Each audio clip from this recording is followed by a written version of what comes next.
Hi friends, TNESRB எஸ்ஐக்கான 10 GK question பார்க்கலாம். First question, Netherlands Holland மக்கள் எவ்வாறு அழைக்கப்பட்டனர்? Answer B, டச்சுக்காரர்கள். டச்சுக்காரர்கள் நன்னம்பிக்கை முனை வழியாக 1596ஆம் ஆண்டு இந்தியா வந்தனர். மசூலிப்பட்டினத்தில் தனது முதல் வர்த்தக மையத்தை 1605ஆம் ஆண்டு நிறுவினர். டச்சு கிழக்கிந்திய கம்பெனி இந்தியாவில் 1602ஆம் ஆண்டு உருவாக்கப்பட்டது. நெக்ஸ்ட் கொஸ்டின், ஐரோப்பியர்களில் முதலாக இந்தியாவிற்கு வந்தவர்கள்? Answer D, போர்ச்சுகீசியர்கள். போர்ச்சுகீசியர்கள்லாம் இந்தியாவிற்கு முதலாக வருகை தந்தவர்களும் இந்தியாவிலிருந்து கடைசியாக வெளியேறியவர்களும் ஆவார்கள்.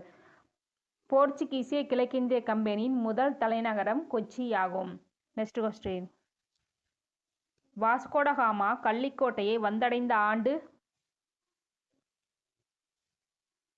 Answer A, 1498.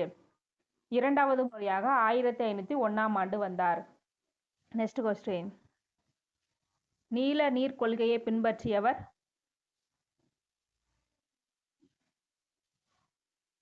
Answer C, Francisco de Almeida.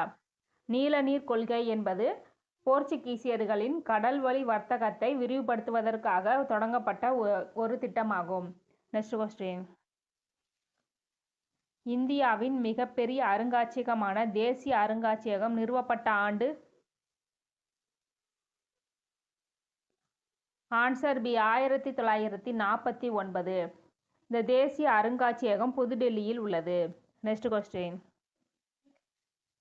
புனித லூயிஸ் கோட்டை எங்கு உள்ளது?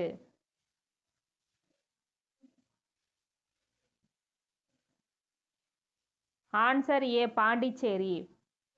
உங்களுக்கான கொஸ்டின், புனித சார்ஜ் கோட்டை எங்க இருக்குங்கிறத கமெண்ட் பண்ணுங்க ஃப்ரெண்ட்ஸ். நெக்ஸ்ட் கொஸ்டின், புனித பிரான்சிஸ் ஆலயம் எங்கு உள்ளது? Answer C, Kochi.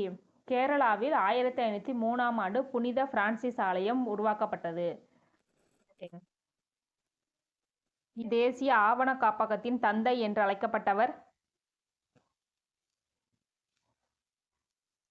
Answer A, George William Forrest. இந்திய தேசிய ஆவண காப்பகம் 1891ஆம் ஆண்டு கொல்கத்தாவில் நிறுவப்பட்டது. நெக்ஸ்ட் கொஸ்டின், சித்தன்னவாசல் குகை கோவில் எங்கு உள்ளது? ஆன்சர் பி, புதுக்கோட்டை மாவட்டம். நெக்ஸ்ட் கொஸ்டின், சீக்கியர்களின் முதல் குருவாக கருதப்படுபவர் யார்? Answer A, Guru Nanak. ஜனவரி 9 மற்றும் 10ஆம் தேதிக்கான கரண்ட் அஃபேர் நெக்ஸ்ட் வீடியோவில் பார்க்கலாம். ஓகே ஃப்ரெண்ட்ஸ், இந்த வீடியோ உங்களுக்கு யூஸ்ஃபுல்லாக இருந்துச்சுன்னா லைக் அண்ட் கமெண்ட் பண்ணுங்கள். தேங்க்யூ.